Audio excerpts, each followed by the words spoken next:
Well, all this week we are talking to a relationship expert on everything from dating to marriages. And joining me now is Dr. Michelle Golland. She is a clinical psychologist from Los Angeles, and we thank you for being with us this week. Thank you for having me, Ron. So we're going to talk about office romances. What is the problem with an office romance? Well, you know, the two most important areas of our lives, Ron, are love and work.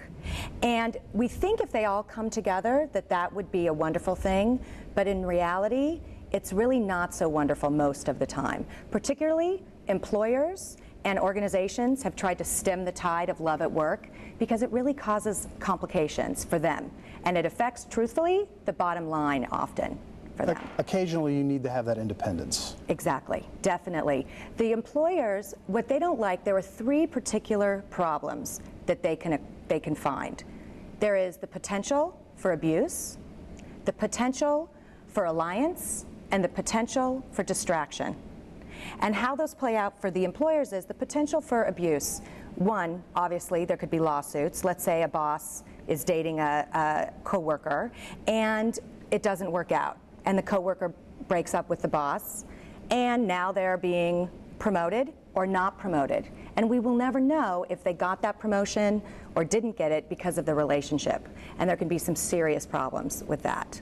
And of course, then the issue of coworkers comes in. They're thinking that maybe they're getting preferential treatment. Exactly.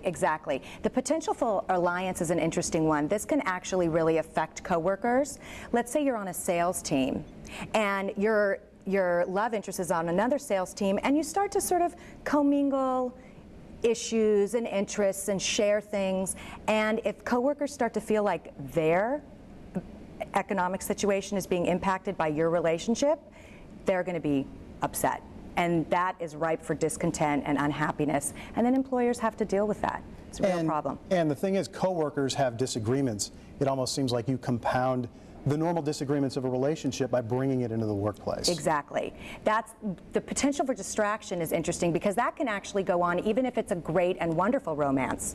Let's say someone is dating the guy next to her in the cubicle, and instead of prepping for her sales meeting, she is emailing Loverboy while she should be doing her work, and it's distracting.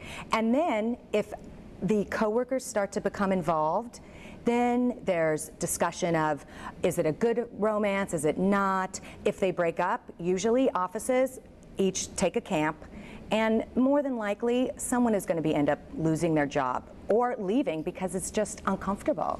It's one of those situations where almost the traditional setup is the most comfortable because, you know, you go to work, right. Yes, you're spending time away from family, but then you come home in the evening, right. Get to spend time with them. Right. The problem is I think we're working so much more, and our lives are so much busier with work and home. So that seems to be where we meet people, but we have to be really careful if you're going to move forward with that romance. I have 4 guiding principles that if, let's say, you just cannot avoid the romance, your heart, you have flown the coop, they say, and fallen in love. If you're going to do it, these are the things you need to do. First, you have got to move with grace and dignity. That's paramount. Mm-hmm. And then what you need to do first is find out what the human resources policy is of your company.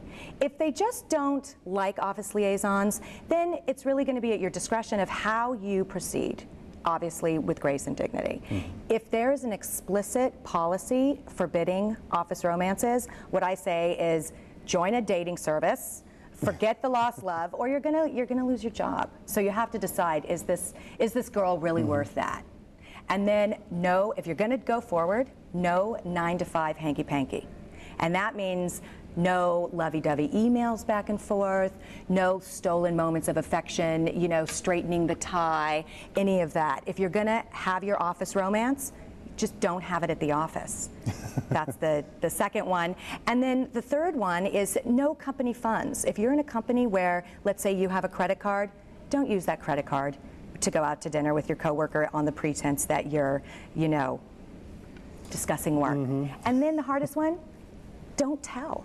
And that's the problem, because we're so happy about our love that we want to scream it from the office tower. But you know what? You need to really keep it quiet, keep it dignified. And then hopefully you'll end up walking down the aisle together.